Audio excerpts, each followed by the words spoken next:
दोस्तों, हर एक इच्छाधारी नागिन के पास एक बहुमूल्य चीज होती है जिसे हम लोग नागमणि के नाम से जानते हैं। नागमणि से प्राप्त हुई शक्तियों के सहारे वो किसी का भी रूप धारण कर सकती है और कोई भी आकार ले सकती है। दोस्तों, कहते हैं एक साधारण नाग नागिन कार्तिक पूर्णिमा के दिन बगैर मणि के भी विशेष शक्तियां प्राप्त करते हैं।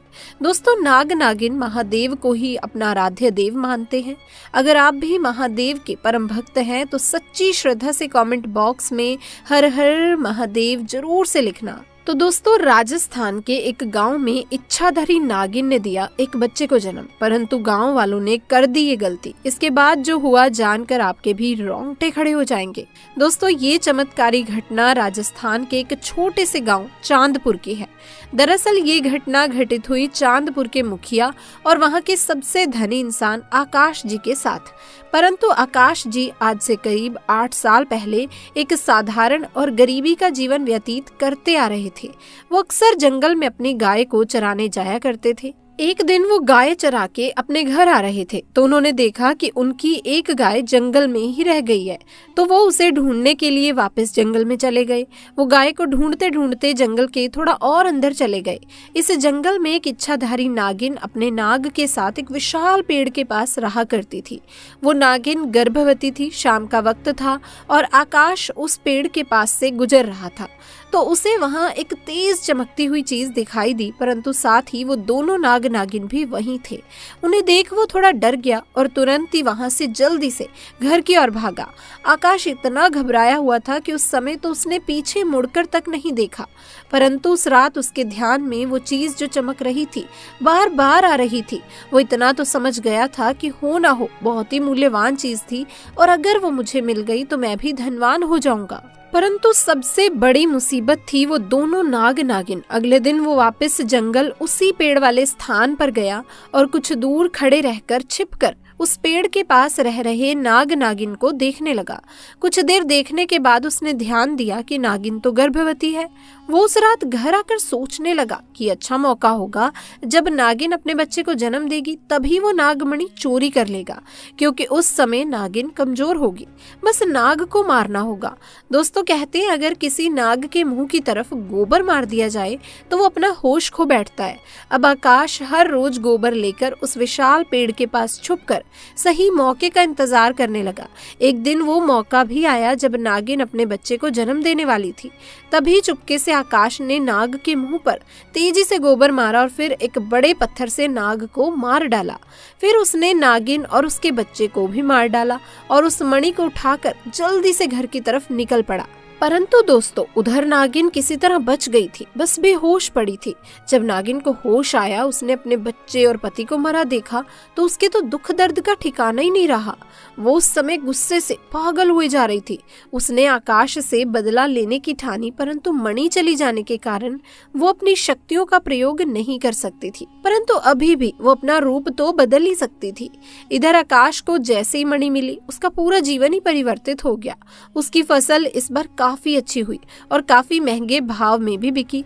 उसकी तो जैसे मानो लॉटरी ही लग गई हो, क्योंकि वो जो भी धंधा कर रहा था उसे हर जगह से लाभ मिल रहा था और आकाश को पता था कि ये सब उस चमत्कारी नागमणि का कमाल है।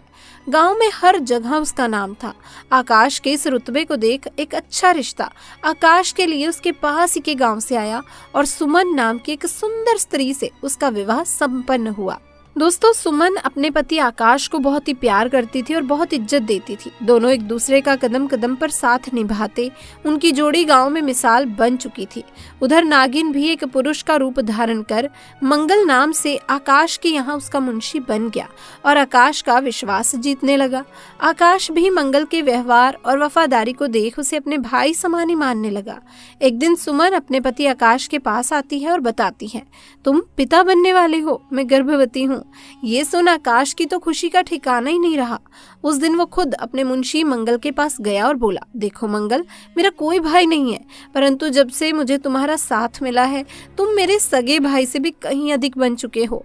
आज मैं बहुत ही खुश हूँ, इसलिए आज मैं अपनी पत्नी और तुम्हें एक खास जगह लेकर जाना चाहता हूँ, क्योंकि मेरा इस दुनिया में तुम लोगों के सिवा कोई नहीं है। और वो अपनी पत्नी और मंगल को कार में बैठाकर गांव के एक कोने में ले जाकर कार एक छोटी सी कुटिया के सामने रोकता है और बताता है कि जब वो छोटा था तब इसी कुटिया में उसकी माँ की जानों से जन्म देते ही चली गई थी। उसके पिता तो पहले गुजर चुके थे। तब एक बूढ़े बाबा ने उसकी माँ को वहीं दफना दिया था और आकाश को उसी बूढ़े बाबा ने पाला था। आकाश बताता है कि जब भी उसके साथ कोई बुरी घटना होती है या वो दुखी होता है तो बस वो इसी कुटिया के पास चला आता है। यहाँ उसे एक अनोखे सुकून का एहसास होता है। आकाश आगे बताता है कि आज तुम दोनों को मैं इसलिए यहाँ लाया हूँ क्योंकि तुम दोनों अब मेरी जिंदगी का एक अहम हिस्सा बन चुके हो। दोस्तों, ये सुन सभी की आंखों में पानी भर आता है। कुछ देर रुकने के बाद जब वो वापस पहाड़ी से होते हुए घर को जाते हैं तो अचानक उनकी गाड़ी पहाड़ी पर एक बड़े से पत्थर से टकराती है और गाड़ी को जोर का झटका लगता है, जिसके कारण आकाश तो कार में फंसा रहता है, परंतु उसकी पत्नी सुमन पहाड़ से नीचे गिर एक पेड़ पर अटक जाती है और उस पेड़ के ठीक नीचे बहुत गहरी खाई थी। दोस्तों, वो रात कार्तिक पूर्णिमा की थी। मंगल अपनी शक्तियां पाकर पुनः नागिन रूप धारण कर लेता है।